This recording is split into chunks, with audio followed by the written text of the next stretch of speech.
Bismillahirrahmanirrahim. Assalamualaikum warahmatullahi wabarakatuh. Alhamdulillahirabbil alamin, hamdan katsiran thayyiban mubarakan fi kama yuhibbu rabbuna wa yardah. Wa asyhadu an la ilaha illallah wahdahu la syarikalah wa asyhadu anna sayyidana Muhammadan abduhu wa rasuluh. Allahumma shalli ala nabiyyina Muhammad wa ala alihi wa man tabi'ahum bi ihsan ila yaumiddin. Allahumma inna nas'aluka al-jannah wa na'udzubika minan nar. Puji syukur kita panjatkan pada Allah, salawat dan salam semoga tercurah pada Nabi besar Nabi agung kita Muhammad sallallahu alaihi wasallam. Baik, pemirsa sekalian yang semoga senantiasa mendapatkan berkah dan rahmat Allah Subhanahu wa taala. Pagi ini penuh berkah bagi kita semuanya, mudah-mudahan penuh kebaikan dan kita senantiasa mendapatkan anugerah ilmu yang bermanfaat. Nah, tujuan kita untuk kajian pagi ini seperti biasa kita mengkaji harta haram dan kita mohon pada Allah semoga kita dikarunia harta yang halal saja dan dijauhi dari segala harta yang diharamkan. Nah, pemirsa sekalian, kita lanjut pagi ini masih kelanjutan dari masalah kredit, ya, masalah kredit yang dibahas dari buku Harta Haram Muamalah Kontemporer, yaitu tentang kartu kredit.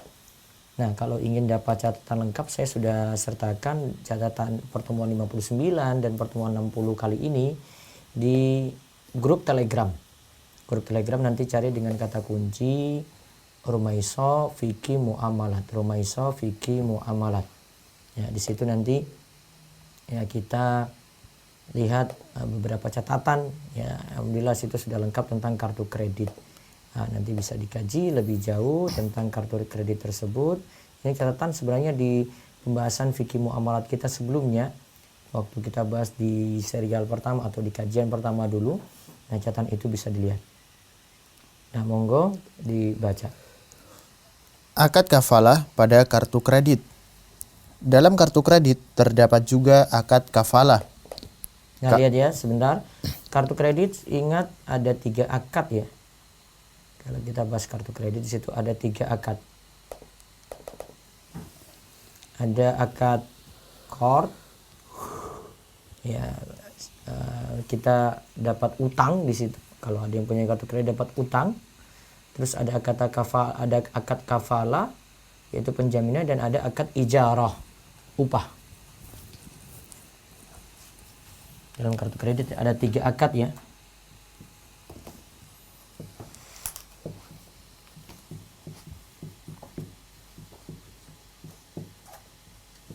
Ada akad qardun, ini utang. Kedua ada akad kafalah.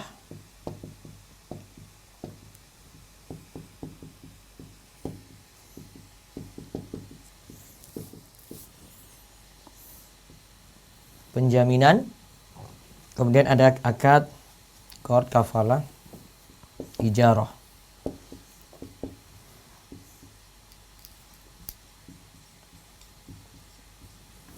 Upah.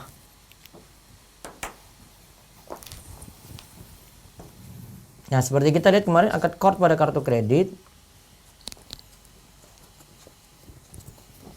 bisa jadi situ menyerahkan barang atau uang. Atau kemarin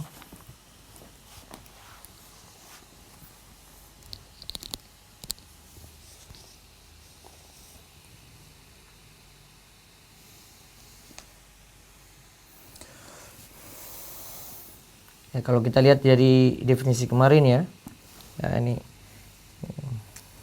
menyerahkan barang atau uang kepada seorang untuk digunakannya, kemudian orang tersebut menyerahkan ganti, berarti digunakan ya, digunakan untuk nanti menyerahkan ganti.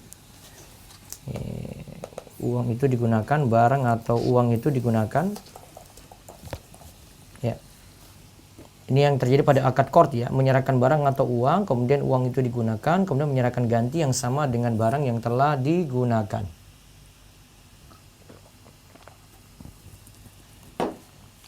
Nah, bentuk qard di situ bank memberikan sejumlah uang kepada nasabah yang nanti akan dibayarnya. Nah, di zoom gangguan. Kemudian bank membayarkan terlebih dahulu kewajiban bayar nasabah atas pembelian barang atau jasa, kemudian setelah jatuh tempo bank menagih uang tersebut dari nasabah. Nah, tambahkan yang nama-namanya. Suara saya belum.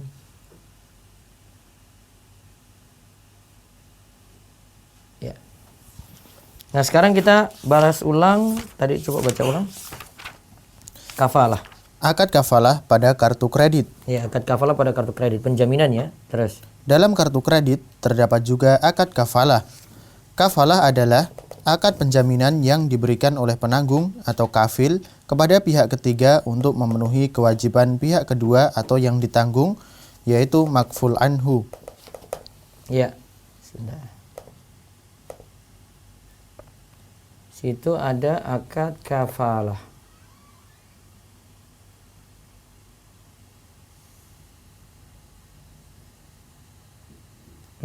Kafalah adalah akad penjaminan yang diberikan oleh penanggung atau kafil kepada pihak ketiga untuk memenuhi kewajiban pihak kedua atau yang ditanggung makful anhu. Jadi dalam istilah kafalah ini ada 3 ya. Kafil, makful anhu, makful lahu.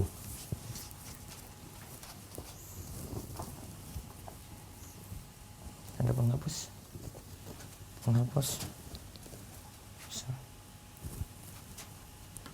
Kita bahas sekarang yang kafalah. Kafalah itu ada 3 yang berperan di sini. Ada 3 ya, ada kafil, kemudian ada makful anhu,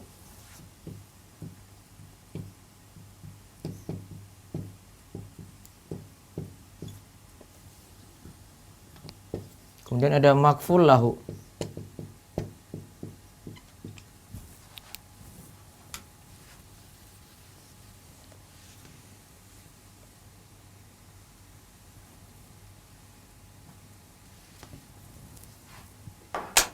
Ada kafil, yaitu penjamin bank.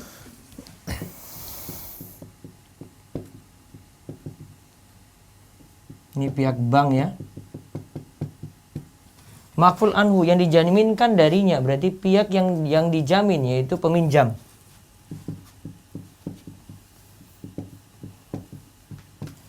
Makful lahu, yaitu yang punya barang.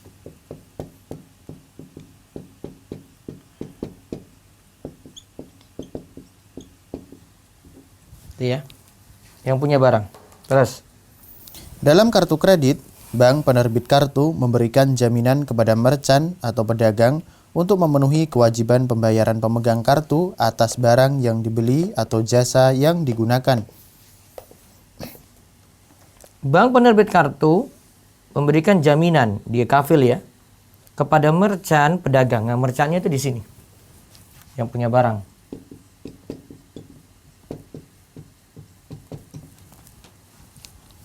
Untuk memenuhi kewajiban pembayaran pemegang kartu. Ya. Ini pemegang kartu, peminjam ini. Nah, kafil ini memberikan jaminan kepada makful lahu. Iya, ini nanti utangnya nanti saya yang nanggung. Nanti dia akan bayar gitu. Nah, ini peminjam. Yang ditanggung. Untuk memenuhi kewajiban pembayaran pemegang kartu atas barang yang dibeli atau jasa yang digunakan. Ya.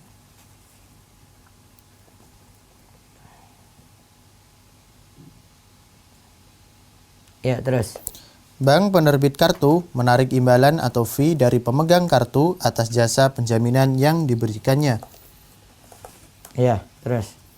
Imbalan atas jasa kafalah ini dibolehkan oleh DSN dalam beberapa fatwanya. Lihat ya, bank penerbit kartu menarik fee.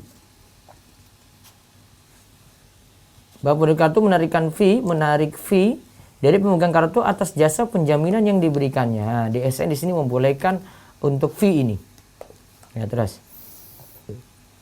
1. Fatwa nomor 11 /DSN MUI /4 /2000 tentang kafalah yang berbunyi, ketentuan umum kafalah, dalam akad kafalah, penjamin dapat menerima imbalan atau fee sepanjang tidak memberatkan. Ya, penjamin dalam fatwa DSN disebut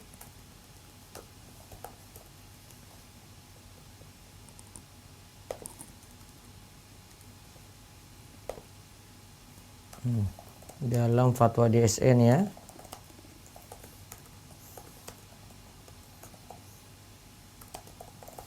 Disebutkan penjamin dapat menerima fee sepanjang tidak memberatkan. Coba lihat ya, di sini berarti penjamin ini, pihak bank dapat menerima fee dari si peminjam ini berarti. Ya, terus. Fatwa nomor 54 garis miring DSN MUI garis miring 10 garis miring 2006 tentang syariah card yang berbunyi akad yang digunakan dalam syariah card adalah kafalah, dalam hal ini penerbit kartu adalah penjamin atau kafil bagi pemegang kartu terhadap merchant atas semua kewajiban bayar atau dain yang timbul dari transaksi antara pemegang kartu dengan merchant dan atau penarikan tunai dari selain bank atau ATM bank penerbit kartu. Atas pemberian kafalah, penerbit kartu dapat menerima fee atau ujroh kafalah. Atas pemberian kafalah, penerbit kartu dapat menerima fee atau ujroh kafalah. Ya, terus yang ketiga, fatwa DSN yang ketiga. Fatwa nomor 57 garis miring DSN MUI garis miring 5 garis miring 2007 tentang letter of credit. Tentang letter of credit ya. Ya. Dengan akad kafalah bil ujroh yang berbunyi letter of credit akad kafalah bil ujroh adalah transaksi perdagangan ekspor impor yang menggunakan jasa lembaga keuangan syariah berdasarkan akad kafalah dan atas jasa tersebut lembaga keuangan syariah memperoleh fee atau ujroh. Ya. Terus 3 fatwa DSN. 3 fatwa DSN yang membolehkan memperoleh ujroh atau fee atas jasa kafalah sangat kontroversial sekali karena tidak seorang pun dari ulama mazhab yang membolehkan perolehan ujroh atas jasa kafalah. Nah, lihat ya. Di sini kritikan dari Ustadz Irwandi, beliau katakan tidak seorang pun dari ulama mazhab yang membolehkan perolehan ujroh atas jasa kafalah.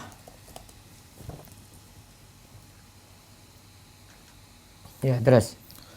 Berikut ini pendapat ulama-ulama mazhab. Nah, sekarang kita lihat pendapat ulama-ulama mazhab yang tidak membolehkan fee tadi dalam masalah penjaminan. Ya, terus. Pendapat ulama mazhab Hanafi. Ibnu Nujaim wafat 970 Hijriah berkata, seseorang melakukan akad kafalah terhadap orang lain dan menerima imbalan dari orang yang dijamin. Akad ini memiliki 2 bentuk. 1. Imbalan tidak disebutkan atau disyaratkan dalam akad, maka hukum imbalannya tidak sah, namun akadnya tetap sah. 2. Imbalan disebutkan atau disyaratkan dalam akad, maka imbalan dan akad kafalahnya tidak sah. Nah, imbalan tidak disebutkan atau disyaratkan dalam akad, maka hukum imbalannya tidak sah, namun akadnya tetap sah. Terus yang kedua. Pendapat ulama mazhab Maliki. Para ahli fikih dalam mazhab Maliki menghukumi akad kafalah dengan imbalan tidak sah atau fasid tanpa membedakan imbalan yang disyaratkan pada saat akad ataupun tidak. Ad-Dasuki wafat 1230 Hijriah berkata, kafalah yang tidak sah adalah kafalah yang tidak memenuhi syarat, seperti menerima imbalan dari akad kafalah. Iya. Terus. Pendapat ulama madhab Syafi'i. Pendapat para fuqaha dalam madhab Syafi'i sama dengan pendapat ulama dalam madhab Hanafi, yaitu bila imbalan disebutkan dalam akad, maka imbalan dan akad kafalah tidak sah. Tapi bila tidak disyaratkan dan diberikan dengan sukarela, maka akad kafalahnya sah, namun imbalannya tidak sah. Ya, terus. Al-Mawardi wafat 450 Hijriah berkata, jika seseorang meminta orang lain untuk menjadi penjaminnya dan dia akan memberikan imbalan kepada penjamin, akad ini tidak dibolehkan. Lihat ya, fee di sini tidak dibolehkan kata Al-Mawardi. Terus. Dan imbalannya tidak sah. Imbalannya tidak sah. Ya. Dan akad kafalah yang terdapat persyaratan imbalan tidak sah. Ya, terus. Pendapat ulama mazhab Hambali. Para ahli fikih dalam mazhab Hambali juga tidak membolehkan menerima imbalan dari akad kafalah secara mutlak, baik disyaratkan ataupun tidak disyaratkan. Ibnu Qudamah wafat 620 Hijriah berkata, jika seseorang berkata kepada orang lain, jadilah engkau penjaminku dan aku akan memberimu imbalan 1000, akad ini tidak dibolehkan. Nah, lihat itu perkataan Ibnu Qudamah ya. Jika dia minta pada orang lain untuk jadi penjamin, kemudian nanti akan diberikan imbalan 1000, akad ini tidak dibolehkan. Ini sejalan dengan tadi pendapat dalam mazhab yang lainnya dari Syafi'i, Maliki, Hanafi. Terus. Pernyataan para ulama dari berbagai madhab di atas didukung oleh hasil keputusan Muktamar Majma' Al-Fiqih Al-Islami Divisi Fikih Oki yang diadakan di Jeddah pada tahun 1985 dengan nomor 12 dalam kurung 12/2 yang berbunyi Annal kafalata hiya aqdu tabarru yuqsadul irfaq wal ihsan wa qad qarrara al fuqaha adama jawazi akhzil iwadi ala al kafalati li'annahu fi halati ada'il kafil mabulak ad-dhaman yushbihu al-qard alladhi jara naf'an alal mukrid wa dhalika mamnu'un syar'an.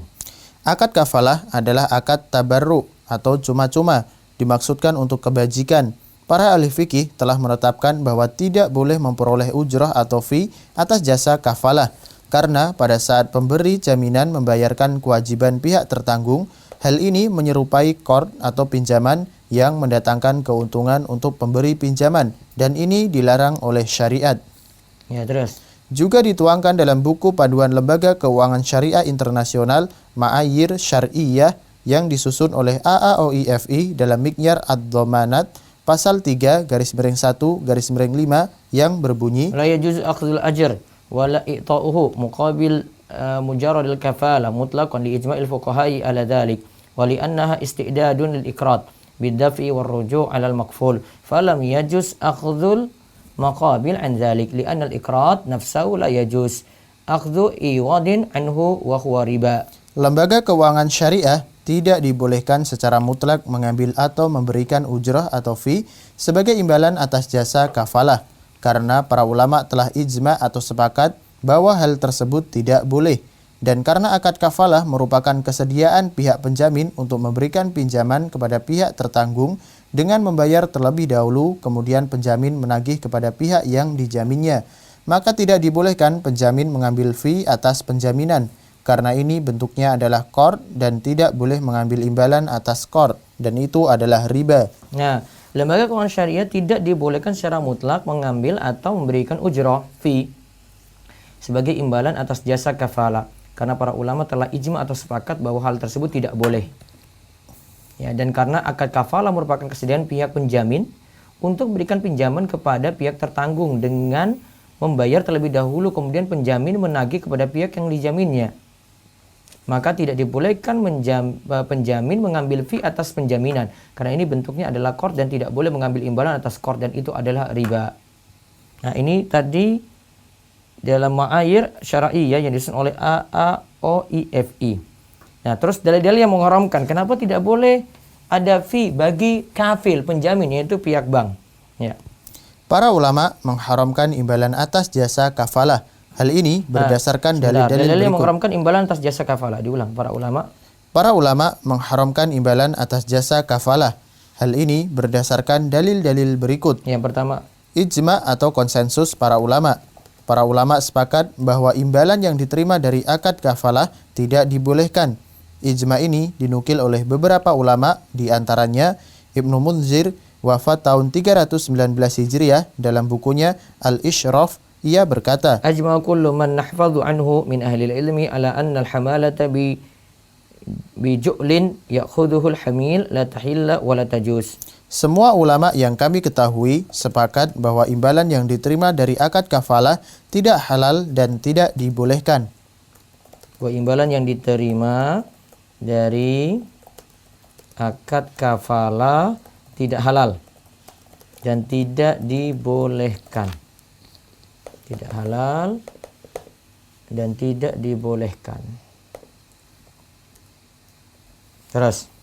Al-Hattab, ulama mazhab Maliki, wafat tahun 954 Hijriah, berkata, Wala khilafa fi man'i dhamanin bi ju'lin. Akad kafalah dengan persyaratan ujrah atau fee disepakati oleh para ulama hukumnya tidak dibolehkan. Ya, terus. Ar-Ruhuni, ulama mazhab Maliki, wafat tahun 1230 Hijriah, berkata, Wa ajma'u ala anna al-hamalata bi ju'lin yakhudhuhu al-hamil la yahilla wa la yajuz. Para ulama sepakat bahwa akad kafalah dengan imbalan yang diterima oleh kafil tidak halal dan tidak boleh. Ya. Ijma' sabit yang dinukil oleh para ulama di atas merupakan dalil terkuat dalam persoalan ini, sebagaimana dijelaskan dalam ilmu usul fikih. Sudah jadi ijma' berarti ada kata sepakat ulama dalam hal ini sehingga sulit untuk diselisih. Sehingga kalau cuma sekadar fatwa maaf DSN saja tidak bisa menyelisih ijma ini. Ya. Maka kemarin yang kita bahas di awal-awal ya kita pahamkan bahwasanya itu fatwa. Fatwa itu sifatnya tidak mengikat. Kemudian yang kedua, jika ini menyelisihi mayoritas ulama internasional atau bahkan ini menyelisih ijma, ya menyelisih ijma, ingat ini nggak main-main, menyelisih ijma kata sepakat. Maka tentu ijma ini lebih dipegang daripada sekadar fatwa segolongan ulama. Ya, ijma ingat ya kata sepakat ulama. Sekarang kaidah fikih. 2. Kaidah fikih menyatakan. Nah, kenapa tadi diharamkan adanya fi untuk penjamin atau kafil ya? Di sini untuk kafil itu karena kaidah fikih menyatakan kullu qardin jara manfaatan fahuwa riba. Setiap pinjaman yang memberikan keuntungan bagi pemberi pinjaman adalah riba. Ya. Kullu qardin jara manfaatan fahuwa riba. Ya, terus Hakikat akad kafalah adalah pihak penjamin atau kafil bersedia membayar hutang madful anhu, pihak yang dijamin, kepada makful lahu, pihak orang yang berpiutang. Maka jika kafil membayarkan hutang makful anhu kepada makful lahu, posisi kafil berubah menjadi mukrid atau pihak yang memberikan hutang kepada makful anhu. Dan bila disyaratkan imbalan dalam akad kafalah, maka kafil yang sudah berubah fungsi sebagai mukrid nantinya akan menerima piutangnya dan manfaat, yaitu imbalan akad kafalah. Dengan demikian, imbalan yang diterima kafil dari akad kafalah pada hakikatnya adalah riba yang didapatkan dari akad qard atau pinjaman. Nah, lihat ya, kita bahas tadi, kan ada kafil ya.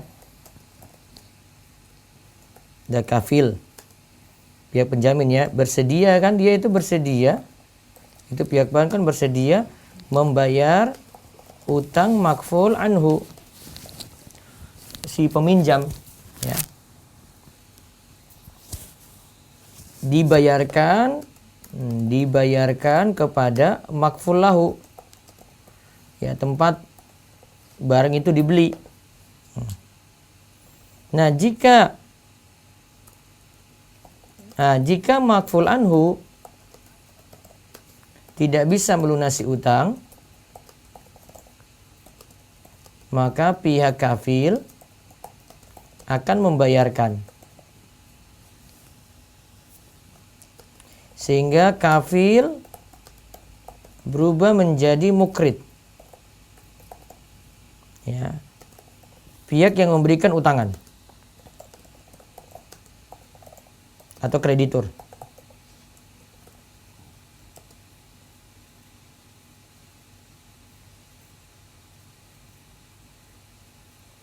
Ya.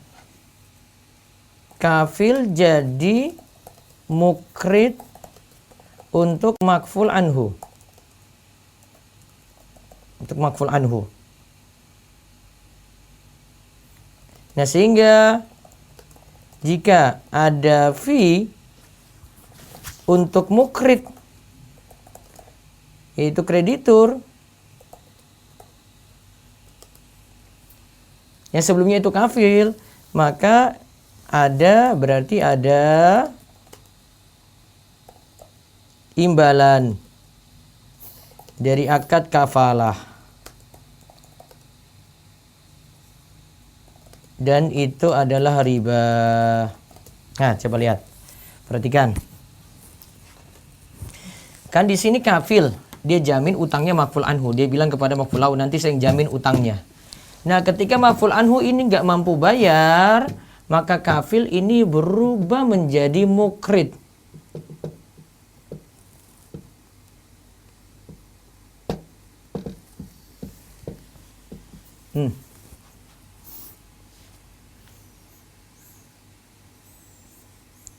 Karena kafil yang bayarin ini kepada makful lahu, sudah saya yang bayar, kafil bayar. Nah, dia jadi mukrid, kreditur. Kalau kafil ini dapat fee,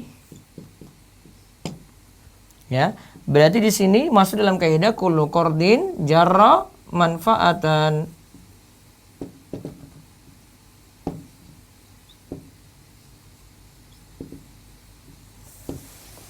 Kullu qardin jarra manfaatan. Nah, itu jadi sebab tidak bolehnya. Nah, terus alasan yang ketiga, kenapa lagi fee untuk penjamin tadi diharamkan? Dalam fikih Islam, imbalan berhak diterima karena melakukan sesuatu, yaitu kerja. Dengan akad kafalah hanyalah pernyataan kesediaan kafil untuk menanggung hutang madful anhu. Nah, lihat. Ini nggak kerja nih si kafil ini. Padahal yang dapat upah itu kalau kerja kan cuma jaminkan saja awalnya. Jaminkan kepada mafulahu, utangnya maful anhu ini nanti akan dibayar. Terus. Kalau saja mengambil fee dari pemberian pinjaman tidak dibolehkan. Nah, jika ngambil fee saja dari pemberian pinjaman, jika mukrid ambil fee saja tidak dibolehkan. Terus. Dan merupakan riba, terlebih lagi sekedar kesiapan untuk memberikan pinjaman. Nah, terlebih lagi untuk kesiapan memberikan pinjaman. Ya, tentu saja riba. Lihat catatan lainnya lagi ya. Catatan lagi, jika fee untuk pemberian pinjaman itu saja riba, maka fee untuk sekadar penjaminan utang juga tidak dibolehkan.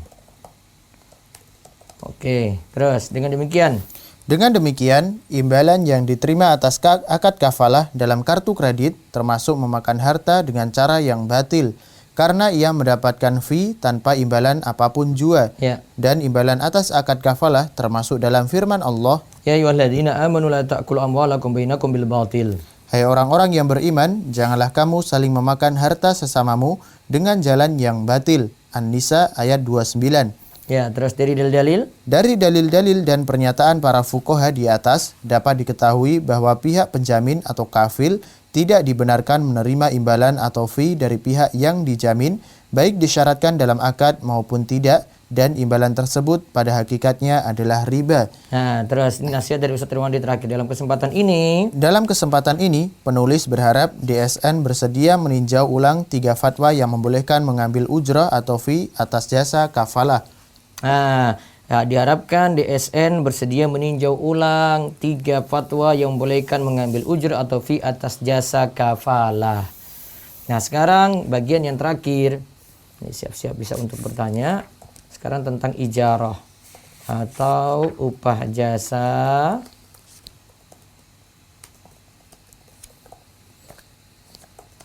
kartu kredit. Ya. Ijarah atau upah jasa pada kartu kredit. Ya, sebentar.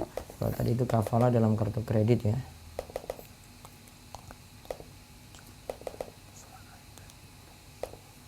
Oke. Terus yang sekarang ijarah atau upah jasa kartu kredit. Ya, baik. Baca dalam transaksi. Dalam transaksi kartu kredit terdapat juga akad ijarah, Nah, ada juga akad ijarah di situ. Ya, terus. yaitu saat pemegang kartu melakukan transaksi pembelian barang atau jasa, maka pihak bank penerbit kartu memperoleh fee dari pedagang. Besarnya fee berkisar antara 2-5% dari harga barang atau jasa. Fee ini diberikan sebagai imbalan atau ujrah atas jasa perantara, pemasaran, dan penagihan. Ya. Dalam transaksi kartu kredit terdapat juga akad ijarah. Yaitu saat pemegang kartu melakukan transaksi pembelian barang atau jasa, maka pihak bank penerima kartu, pihak bank penerbit kartu, jadi pihak bank penerbit kartu itu memperoleh fee dari pedagang. Jadi ada fee untuk penerbit kartu dari pedagang. Terus. Misalnya, A membeli sebuah barang seharga 1 juta rupiah. A membayar Nah, dengan... sebentar. Besarnya fee tadi berkisar antara 2-5% dari harga barang atau jasa. Fee ini diberikan sebagai imbalan atau ujroh atas jasa perantara. Fee ini untuk imbalan atas jasa perantara, pemasaran, dan penagihan. Ya, terus misalnya. Misalnya, A membeli sebuah barang seharga 1 juta rupiah. A membayar dengan menggunakan kartu kredit. Ya. Lalu, penjual memasukkan kartu kredit ke sebuah alat khusus untuk mengirim data transaksi kepada bank penerbit kartu dengan tujuan meminta persetujuan. Ya. Jika bank setuju, maka bank mentransfer uang ke rekening penjual Bank mentransfer uang ke rekening penjual, ya. setelah dipotong komisi yang telah disepakati sebelumnya antara bank dengan pihak penjual. Terus dapat komisi yang telah disepakati, ya terus. Andai komisinya sebanyak 2%, maka bank hanya membayar kepada penjual sebanyak Rp980.000. Tadi kan harganya 1 juta rupiah, ya. Tadi harga barang 1 juta rupiah. Dan misal komisi untuk bank penerbit kartu adalah 2%. Berarti bank hanya membayar Rp980.000. Ya, terus. Kemudian bank menagih kredit kepada pemegang kartu atas pembayaran tagihan barang yang dibelinya sebesar 1 juta rupiah. Nah, di situ bank mentransfer sebesar Rp980.000. Ya. Lantas pihak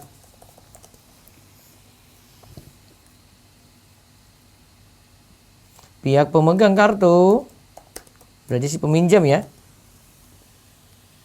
Pihak pemegang kartu,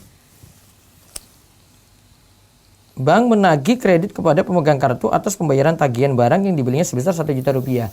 Lantas pihak pemegang kartu membayar sebesar 1 juta rupiah untuk bank, walaupun nanti nyicil, ya. Bang, lantas pihak pemegang kartu berikutnya membayar sebesar 1 juta rupiah untuk bank. Terus. Fee dari jasa perantara ini dibolehkan dengan syarat penjual barang tidak menaikkan harga barang terlebih dahulu.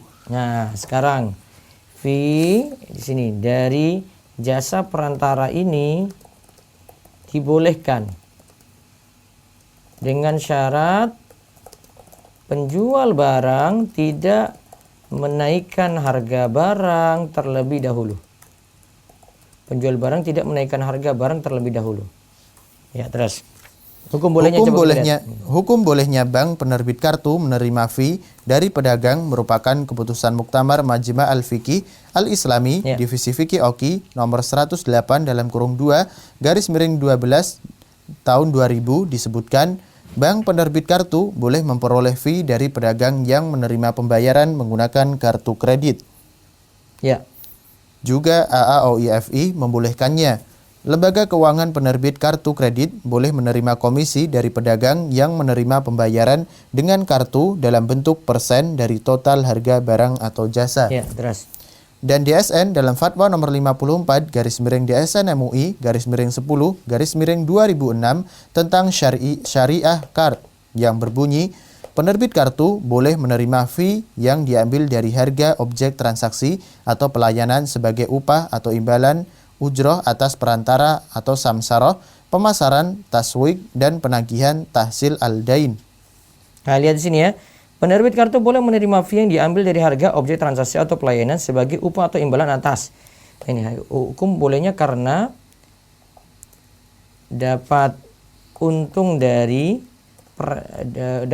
sebagai perantara atau samsaroh, pemasaran, ya, taswik, dan penagihan atau tahsiluddin. Ya. Terus persyaratan fee yang dibolehkan bahwa pedagang tidak menaikkan harga barang terlebih dahulu. Karena jika pedagang menaikkan harga terlebih dahulu, berarti fee untuk bank penerbit kartu dibayar oleh pemegang kartu. Nah, berarti fee untuk bank penerbit kartu dibayar oleh pemegang kartu jika harga barang itu dinaikkan. Terus. Maka ketika pemegang kartu mengembalikan kredit, berarti ia mengembalikan utang berlebih, ditambah fee pada saat pembayaran. Ini jelas termasuk riba. Nah, berarti catatan tadi, ya. Jika penjual atau pedagang menaikkan harga barang terlebih dahulu, berarti fee untuk bank penerbit kartu dibayar oleh pemegang kartu. Ya. Nah, ketika pemegang kartu mengembalikan kredit, ia mengembalikan utang berlebih berarti ditambah fee.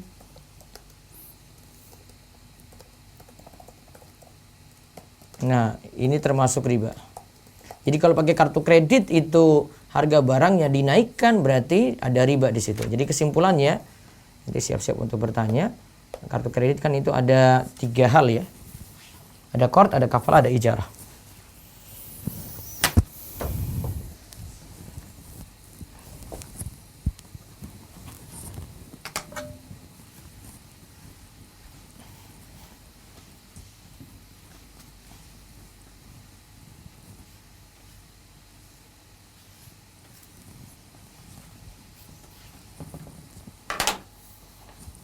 Dalam kartu kredit itu ada 3 hal tadi yang seperti kita sebut di awal.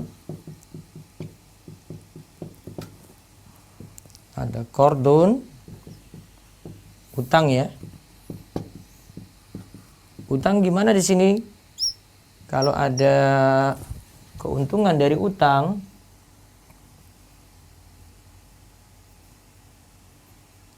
situ kan ada iuran keanggotaan ya. Nah, kalau ada biaya administrasi tidak masalah. Tapi situ ada denda keterlambatan, ada biaya administrasi, boleh asal tidak ada laba. Biaya administrasi itu boleh.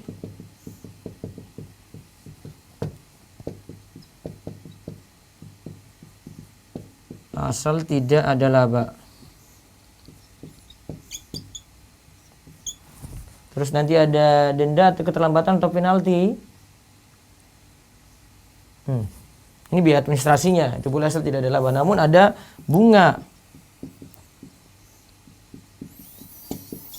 Ada bunga pembayaran. Ini riba. Terus ada denda lagi, penalti. Ini riba. Terus yang kedua qardun ada kafalah. Kafalah ada fee. Ini riba. Yang ketiga qard, kafalah, ijarah. Ijarah ada upah. Nah, di sini boleh asal harga barang tidak dinaikkan.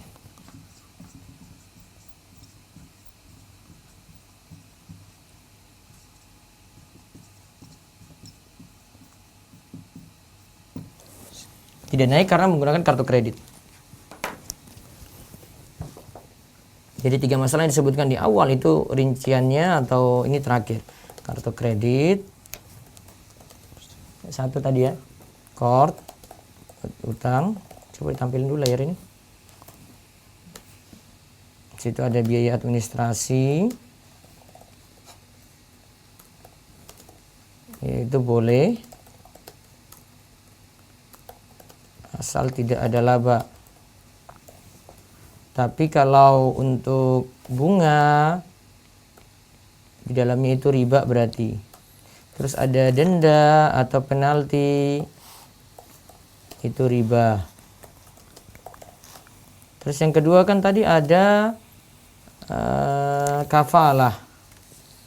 Kafalah itu ada fee di dalamnya. Ini riba. Terus yang ketiga ada ijarah. Ijarah itu boleh. Ada upah.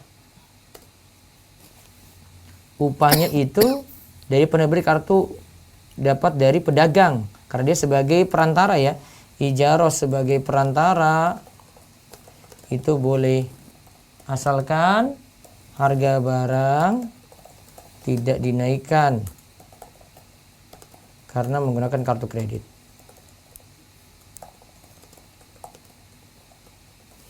Berarti pemirsa sekalian, coba lihat muskilah kartu kredit cuma yang boleh cuma karena alasan biaya administrasi saja.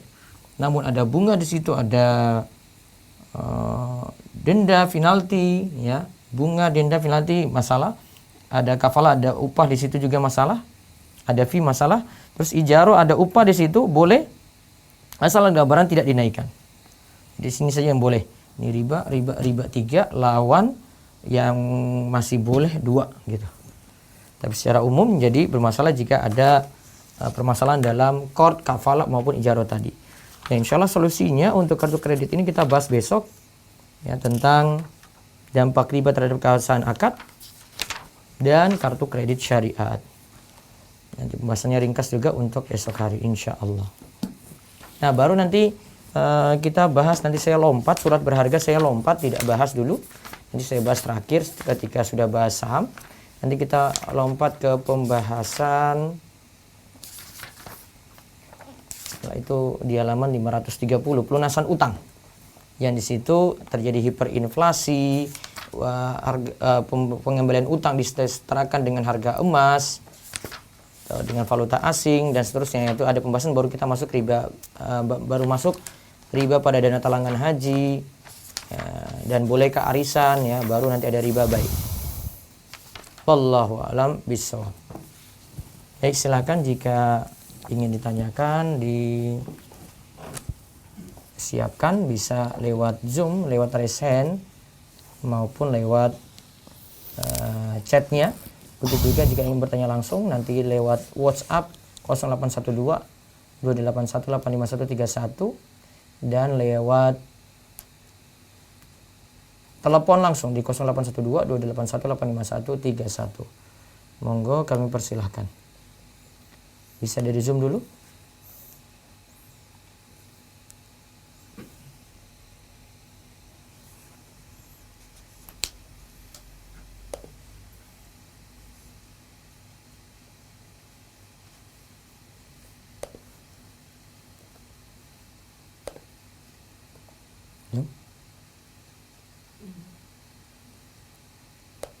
Silakan dari Zoom.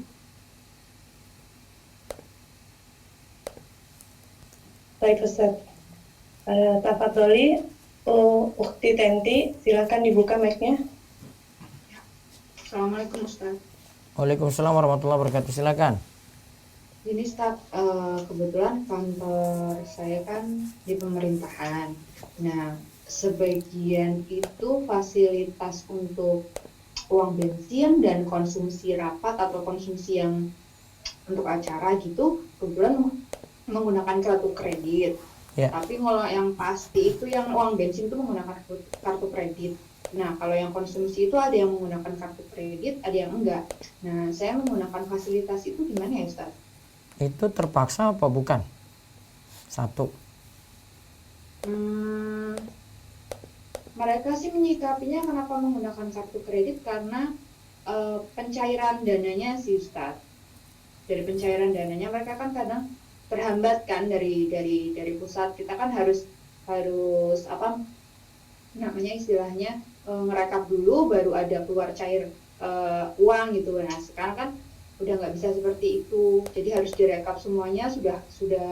Jadi kalau ya harus ada uang sebelumnya gitu loh. Tadinya menggunakan uang pribadi dulu, uang kas bendahara dulu yang ada, baru nanti dicairkan oleh pemerintah gitu, diajukan gitu. Tapi kan uang kas bendahara itu kan nggak full ya, nggak banyak gitu loh Ustaz. Makanya akhirnya dialihkan, jadi dia pakai kartu kredit aja gitu Ustaz. Kalau keterpaksaan saja baru boleh. Boleh ya. Nah, kalau nggak ada jalan lain. Untuk makannya Ustaz, untuk konsumsinya kita konsumsi nggak apa-apa Ustaz? Besok pagi akan saya bahas keabsahan akadnya. Secara hukum menggunakannya masih sah, cuma transaksinya yang masalah. Jadi nanti ada pembahasan akadnya bermasalah, tetapi kalau barang yang dibeli itu tetap masih sah, masih dimiliki gitu. Kesimpulannya seperti itu, Bu. Oh gitu. Terus satu lagi Ustaz, kalau kita ini mengenai pemberian tips Ustaz, kita ngasih tips gitu ke orang itu atas jasanya itu boleh nggak? Jasanya untuk Kayak misalnya kan kalau di sini kayak tukang parkir gitu kan, kayak di mall gitu kan, sekarang kita keliling tuh nyari parkiran nggak ada gitu kan, terus ada tukang parkir gitu, kita cari minta tolong suruh cariin gitu kan, dia keliling cari, oh di sini ada, terus kita kasih tips gitu Ustaz. Atau kayak kalau apa tips yang masalah cuma untuk pegawai negeri saja ini, sama yang sudah gitu. sudah punya gaji dari bos, itu saja masalah. Gaji dari bos itu gimana Ustaz? Jadi misalnya dia sudah tahu kalau pekerjaan ini dia digaji. Nah, terus dia masih menerima dari orang lain juga tips karena pekerjaannya ini gitu. Dia misalnya servis AC.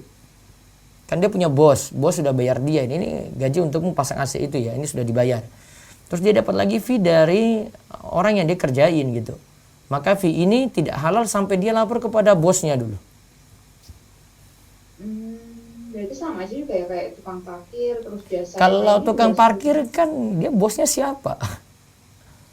PT-nya sih, Ustaz. PT-nya mudah. Makanya kalau pegawai swasta masih lebih mudah dibandingkan pegawai negeri. Oh gitu. Oh. Yang masalah di pegawai negeri itu. Dan itu hal yang masalah itu. Dan pegawai negeri banyak yang tidak tahu. Kalau di pegawai negeri kan itu juga ya tuh ada tuh, maksudnya tupoksinya untuk yang CS sih Ustadz. Untuk yang CS tuh kan kadang dia tuh hanya membersihkan gedung gitu kan, CS tuh bukan OB gitu kan. Nah dia tuh merangkap sebagai OB Ustadz. Kadang dari lantai misalnya gedung 1 lantainya tuh ada 4 gitu. Dia tuh selalu wirawiri dari gedung 1 sampai lantai 4 itu ada yang nyuruh dia untuk beli makan gitu, padahal itu bukan tugasnya dia sih Ustaz. Kalau kita ngasih tips ke dia juga boleh nggak Ustaz? Dia bukan PNS sih. Ya dia bisa masih lapor ke atas, masih bisa Bu.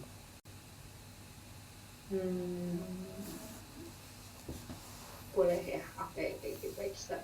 Baik, terima kasih Ustaz, jazakallah khair. Ya iya Kum. Baik, berikutnya lagi yang kedua. Ustaz. Selanjutnya Bapak atau Ibu hamba Allah, silakan dibuka mic-nya. Assalamualaikum warahmatullahi wabarakatuh, Ustaz. Waalaikumsalam warahmatullahi wabarakatuh. Silakan Bu. Afwan bertanya di luar tema. Iya. Ini misalkan si fulana ikut asuransi kayak seperti BPJS tenaga kerja, tapi dia bukan penerima upah. Apakah itu diperbolehkan jika misalnya iurannya per bulan misalnya 60.000, dia ambil programnya 3 misalnya jaminan hari tua, jaminan kecelakaan di kerjanya, terus jaminan kematian, apakah diperbolehkan itu Ustaz? Apa ini? Ini BPJS apa asuransi Bu? BPJS, kayak BPJS ketenagakerjaan gitu, tapi yang terima itu nanti pekerja tanpa bukan penerima upah maksudnya gitu. Yang terima itu bukan penerima upah, berarti keluarganya? Maksudnya yang ikut pesertanya itu penerima bukan pekerja bukan penerima upah, seperti ojol gitu misalnya gitu Ustaz. Ikut BPJS itu tenaga kerjaan. Itu apakah diperbolehkan ya? Dibolehkan cuma kalau darurat karena keharusan. Oh, kalau keharusan. Keharusan. Artinya kalau dipaksa untuk itu gitu. Kalau ikut keinginan sendiri bagaimana sih? Kalau selama tidak dipaksa ya baiknya tidak lah. Jadi kalau dipaksa sama pemerintah, kalau kamu mau urusanmu lancar, BPJS ini harus ada, nah baru diikuti. Namun kalau tidak ya nggak usah. Satu lagi Ustadz, kalau misalnya satu keluarga itu ada adik kakak, nah itu sudah berkeluarga, nah dia itu satu rumah, dan rumah itu dulunya rumahnya orang tua. Yeah. Nah, kan itu mau dijual tapi tidak bisa karena faktor ekonomi. Nah itu bagaimana jika untuk warisannya itu bagaimana kalau salah satu adik kakak itu meninggal, warisannya bagaimana ya Ustaz? Kalau misalnya rumah orang tuanya itu masih berdiri tapi belum dijual. Orang tuanya sudah meninggal belum? Sudah. Sudah. Jadi keduanya itu masih menetap di rumah orang tua. Untuk pembagian warisannya bagaimana jika salah satu yang anaknya yang punya rumah itu meninggal? Ya harusnya sebelumnya ketika ini ya orang tua meninggal sudah ada pembagian warisnya. Kalau Walaupun itu belum dimiliki langsung, tapi sudah ada jatahnya gitu.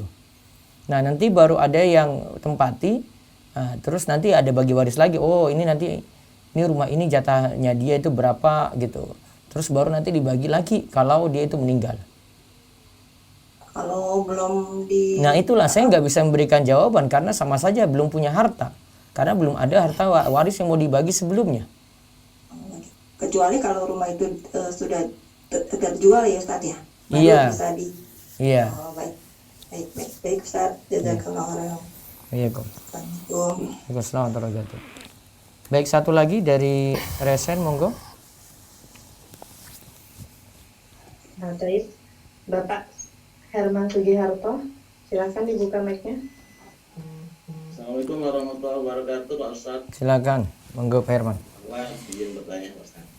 Di luar tema tapi masih ada kaitan hutang. Pak Ustadz, kemarin ini Ana baru disampaikan dari panitia pembangunan. Kebetulan di komplek kita itu kemarin masjidnya diperbaiki ya Ustadz. Dihancurkan Pak Ustadz, kemudian dibangun yang baru. Dengan anggaran sekitar 3,5. Kemudian mungkin kita warga dan panitia kumpul-kumpul uang, selesai mungkin dapatlah sekitar 2,5 Pak Ustadz dari anggaran 3,5. Udah di perjalanan selesai sekarang Pak Ustadz. Ternyata dari laporannya panitia itu tidak dapat uangnya sebesar itu Pak Ustadz. Jadi panitia ambil keputusan untuk menyelesaikan dengan alasan biar ringkas cepat. Dia mengambil hutang Pak Ustadz. Iya. Dari bank. Jadi hutang. Nah tadinya mau dari bank. Saya tahunya di belakang ya Pak Ustadz. Setelah ini kejadian ini saya dilaporkan, diceritakan gitu. Jadi ternyata masih ada hutang sekitar 500 juta Pak Ustadz. Tapi bangunan sekarang tuh megah Pak. Paling megah di antara komplek kami itu ada 4 masjid lah Pak. Besar-besar dan yang kita paling megah dan paling cepat selesainya. Nah pertanyaan yang saya ingin sampaikan Pak Ustadz, yang saya kajian dari Bapak kan berkaitan hutang itu yang saya pahami, satu adalah untuk kebutuhan pokok, yang kedua ada kemampuan untuk membayar. Nah saya juga waktu itu sempat saya tanyakan kemarin, kemampuan membayar dari mana? Dia diharapkan dari celengan jemaah. Berarti dari infak jamaah ya? Infak, sedekah dan sebagainya. Jadi saya juga ini Pak, jadi agak gimana gitu perasaannya Pak Ustaz. Itu bagaimana Pak hukumnya itu Pak terkait dengan ini? Karena menurut saya itu termasuk bermegah-megahan. Maksud saya kalau misalnya belum cukup harusnya Nunggu dulu. Ya, saya sependapat Pak Ustaz tadi. Tapi yang terjadi adalah diambil keputusan sepihak oleh panitia. Ya saya sih nggak mempermasalahkan dananya ya Pak Ustaz, ya ada. Tapi kan itu jatuhnya hutang. Dan hutang itu diprediksi bisa dibayar dalam waktu 1 tahun atau 2 tahun. Setahun lah pada ini. Nah hukumnya bagaimana ya Pak Ustaz? Yang pertama itu Pak. Yang jelas ya bukan hanya masjid itu Pak, banyak masjid juga seperti itu. Artinya tidak memikirkan kalau itu sedang berutang gitu. Bahkan sebelum dibangun sudah pinjam uang di bank gitu. Nggak punya apa-apa gitu. Padahal nggak terlalu urgent untuk memperbaiki masjid karena masjidnya masih bagus. Iya, Nah, kesalahannya ya dapat dinilai situ sih terlalu tergesa-gesa gitu. Padahal mungkin ada beberapa masjid yang 30 tahun masih seperti itu, belum terawat ya. Kalau Pak Herman lihat di Gunung Kidul itu harus prihatin karena sini 30 tahun masih pakai itu masjidnya, tua-tua banget. Mau dibilang roboh ya sebentar lagi, tinggal gempa sekian detik aja sudah bisa hancur itu. Ya, banyak masjid yang seperti itu, harusnya bisa perhatian pada masjid lain. Itu yang pertama. Terus yang kedua, ya memang sifat kita itu sering bermegah-megahan, alhaqumut takatsur. Ya, bermegah-megahan dengan harta, ya bisa dengan anak. Hasan al-Basri itu katakan dengan anak maupun dengan harta. Ya, dengan masjid juga termasuk di sini. Dan itu tanda kiamat bahwasanya orang itu bermegah-megahan dengan masjid dan kurang perhatian pada jamaahnya. Kemudian yang berikutnya lagi, sekarang ini kalau mau telusuri sih tergantung Pak Herman ini apa jadi posisi apa di situ ya. Ya, cuma khawatir saja ini kok dana bisa kurang, ini karena apa? Karena ada penyalahgunaan dana atau memang benar-benar kurang. Kalau benar-benar kurang ya bisa urunan lagi jamaah untuk nutupi itu. Ya, untuk nutupi lagi 500 juta tadi. Dan bisa saja dan boleh saja manfaatkan dana infak masjid untuk pembangunan tadi tidak masalah, karena memang orang masukkan uang dalam kotak infak ya. Memang tujuan untuk wakaf masjid tadi, jadi dibolehkan untuk itu. Jadi wakaf infak masjid itu bisa untuk pembangunannya, bisa untuk operasionalnya, sampai pembiayaan untuk imam, muadzin itu juga dibolehkan. Wallahu a'lam. Ya, kalau menghukuminya hutang tadi gimana Pak Ustaz? Menghukumi utang bagaimana itu Pak Herman? Ya, hutangnya tadi dia ambil keputusan sendiri sepihak untuk berhutang Pak. Bagaimana? Oh, tanpa keputusan jamaah ya? Iya Pak Ustaz. Nah, Setelah jadi baru dia sampaikan ini kurang, kami utang itu. Nah itu yang kita buat terkejut juga gitu Pak Ustaz. nah itu pasti jamaah jadi masalah di situ ya. Kadang curiga, kadang Iya benar. macam-macamnya panitia ini apa ini, jangan-jangan mereka sekongkol dan lain-lain gitu ya. Ya resiko belakang mereka tanggung sendiri, maksudnya dapat omongan dan lain-lain ya. Tapi ya akhirnya ya jamaah disuruh nanggung semua, ya bagaimana lagi Pak Herman? Terus Pak, lanjut Pak Ustadz. Ji. Kalau terkait dengan tadi utangnya Pak ya, itu ada harta haram Pak Ustadz. Itu kan yang tidak boleh kita gunakan untuk pembangunan masjid Iya, dan tidak boleh kita gunakan untuk pribadi. iya. Kalau disalurkan untuk tanda kutip nolongin bayar utang, apakah dia termasuk untuk pembangunan atau untuk bayar utangnya Pak Ustadz? Enggak boleh. Tetap nggak boleh kan Pak Ustadz? Untuk ambil dari dana riba tadi kan? Iya benar Pak Ustadz. Ada Dana misalnya riba jamaah untuk yang udah apa namanya, udah ngaji, udah keluar dari riba, dia punya harta yang dia salurkan untuk tempat lain. Nah dengan kondisi kayak gini dia pengen gimana kalau dibayarkan untuk sebagai hutang. Saya juga berpikirnya tadi kan ini kan untuk pembangunan, jatuhnya pembangunan apa bayar hutang gitu Pak Ustadz? enggak boleh. Dan itu utangnya Nggak boleh, bukan Pak. utang pribadi. Kalau yang dibantu itu orang yang jatuh pailit, kan masjid Oh, nggak iya. dikatakan Oh, jatuh iya. pailit. Ya benar Pak Ustadz. Ya. Nah, jadi Paham. tidak untuk itu. Nah, tadi nyambung lagi Pak, sebenarnya ada ganjalan juga. Kebetulan ada beberapa teman kita itu yang suka rajin tadabbur di masjid itu Pak, kebetulan orang-orang sunnah Pak. Jadi sebenarnya ada ganjalan kita itu mau bantu itu. Karena kami pernah mengundang Ustadz sunnah, Pak, jadi dia cenderung kan ke yang lain ya Pak ya. Tapi itu gesekannya keras Pak. Kita ambil jamaah subuh, habis subuh lewat, habis mau maghrib lewat. Nah itu jadi juga kita juga bingung, ini megah tapi nggak ada penghuninya Pak Ustadz. Dengan kita mau penghuni di situ nggak jalan, itu gimana ya Pak Ustadz? Iya, megahnya masjid itu cuma satu jalan saja untuk makmur Pak. Harus ada pengajian. Kalau nggak ada pengajian, masjid saya bilang itu mubazir.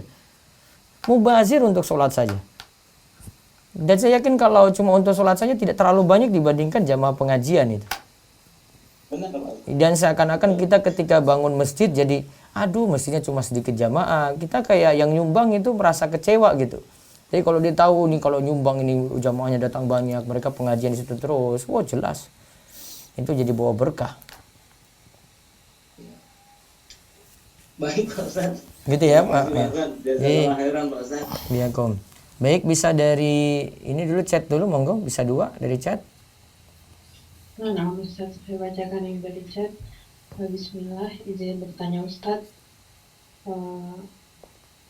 Bentar. Saya penerima beasiswa dari pemerintah dan setiap penerima itu dibukakan rekening bank konvensional yang digunakan untuk mencairkan beasiswanya. Pertanyaannya, apakah saya boleh memanfaatkan rekening bank tersebut untuk melakukan transaksi dan digunakan untuk keperluan bisnis? Syukran. Nah, pertama masalah rekeningnya tadi ya karena darurat untuk penerimaan beasiswa ya tidak masalah kalau darurat. Kemudian yang kedua peruntukannya beasiswa ini untuk apa? Maka jalankan sesuai dengan amanat gitu. Kalau itu disebut misalnya dalam perjanjian nanti digunakan untuk biaya kuliah ya berarti pakai bayar kuliah gitu. Kalau ini dipakai untuk tugas akhir berarti ya untuk tugas akhir beasiswa tadi. Kalau dikatakan bebas mau pakai untuk keperluan apa aja ya terserah si mahasiswa. Tapi kalau disuruh pakai untuk kuliah ya jangan pakai untuk bisnis pribadi gitu. Ya pakai sesuai peruntukan ya, sesuai dengan amanat gitu ya. Karena di orang-orang yang memberi juga pinginnya dipakai untuk yang sesuai yang mereka inginkan gitu. Wallahu a'lam. Terus satu lagi lewat chat. Nah, bismillah izin bertanya Ustaz. Si A menjual barang dengan harga yang telah disepakati dengan pembeli. Si A memberi kelonggaran pembayaran Si A memberi kelonggaran pembayaran sampai batas yang tidak ditentukan. Bagaimana hukumnya? Ya dia memberikan pinjaman utang ya. Sebentar. Si A menjual barang dengan harga yang telah disepakati dengan pembeli. Ya. Terus dibayar cicil. Dan si A memberi kelonggaran tanpa batas yang ditentukan. Nah, konsekuensinya dia harus tanggung sendiri karena nggak jelas ya rugi pada si penjual. Karena ketidakjelasan ini akan membuat orang bayar seenaknya gitu. Ya kalau mau seperti itu ya tanggung risiko sendiri karena dia tidak tetapkan waktunya. Kalau tetapkan waktu kan enak. Pokoknya ini 1 bulan ya, ini 2 bulan ya, nah, enak di situ. Ini tidak ada denda tapi kamu harus bayar selama 2 bulan ini harus lunas. Ya, baiknya ada ketegasan untuk waktunya tadi. Baik, sebelum saya balik ke Zoom lagi, monggo dari WhatsApp silakan bertanya.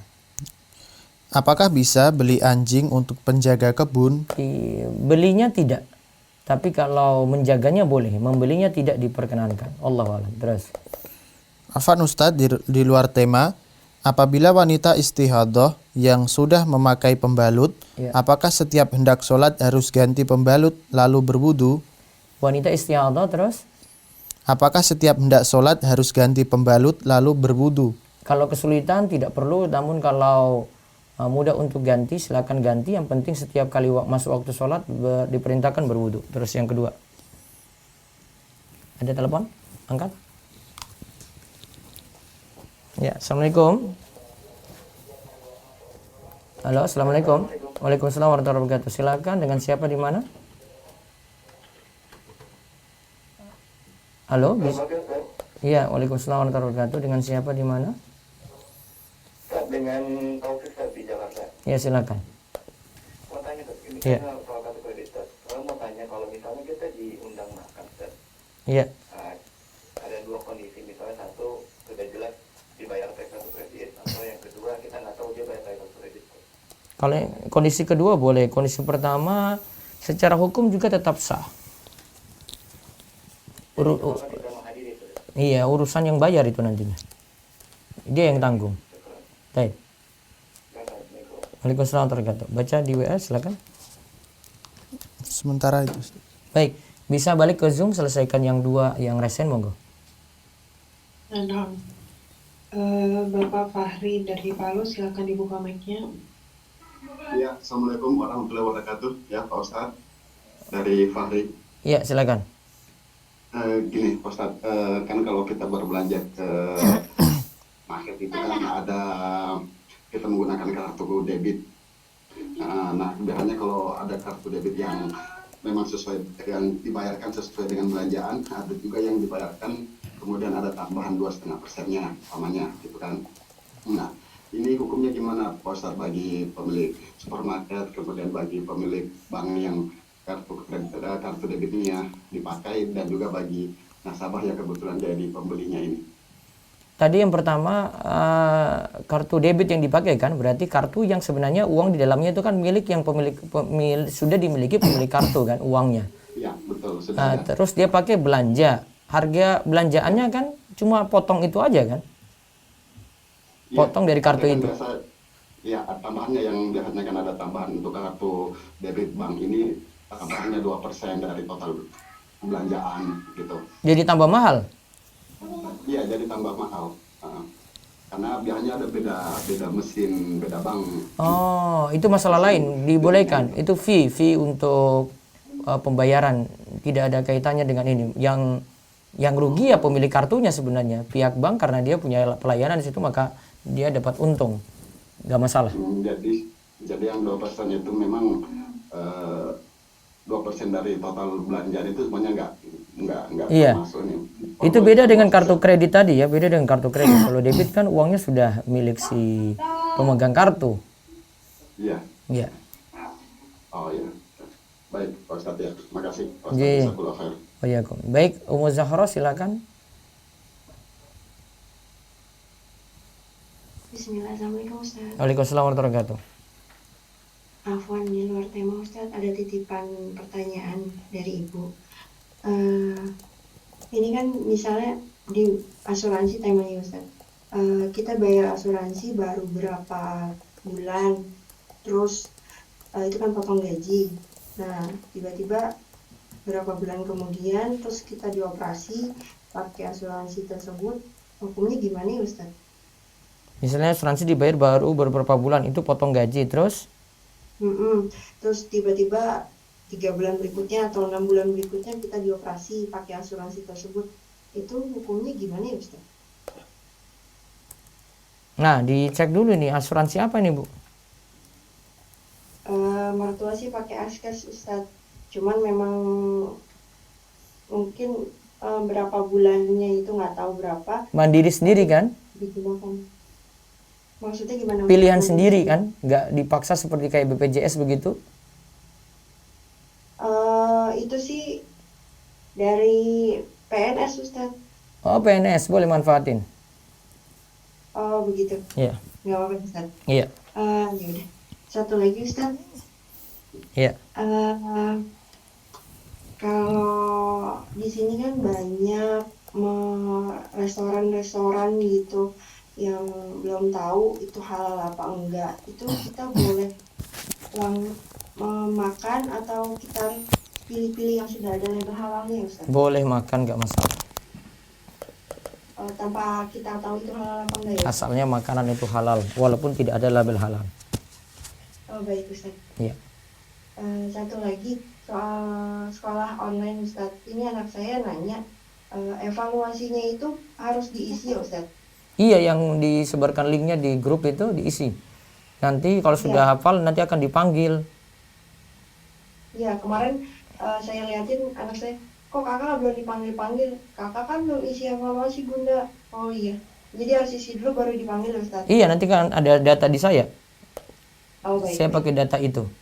Kalau yang tidak isi berarti saya tidak panggil. Jadi hari ini masih boleh isi Ustaz? Masih bisa, masih boleh ngisi. Nanti masuk urutan insya Allah. Oh alhamdulillah. Baik Ustaz, jazakallahu khairan Ustaz. Waalaikumsalam warahmatullahi wabarakatuh. Baik, terakhir Ummu Nadia. Assalamualaikum Ustaz. Waalaikumsalam warahmatullahi wabarakatuh. Silakan. Ustaz, afwan luar tema masalah haid Ustaz. Ji. Ana haid kemarin itu Ustaz tanggal 4 hari Rabu. Ya. Pas duha ya Ustaz. Terus kemarin Senin asar Ana berhenti pas mau coba di itu nggak ada. Terus Ana coba iniin pakai tisu juga nggak ada. Nah terus tadi selesai sholat subuh kok keluar lagi, itu istiadah apa haid ya Ustaz? Ciri-ciri darahnya apa? Masih coklat-coklatan gitu Ustaz. Terus seperti bau darah haid. Ya berarti haid. Oh nah Ustaz. Jadi anak nggak sholat dulu ya Ustaz ya? Iya, sampai suci lagi. Nah Ustaz, barakallahu fikum Ustaz. Wa iyyakum. Baik, yang belum sempat bertanya, insya Allah malam ini ada kajian Bulughul Maram kitab nikah. Biasanya hadisnya dibahas beberapa saja.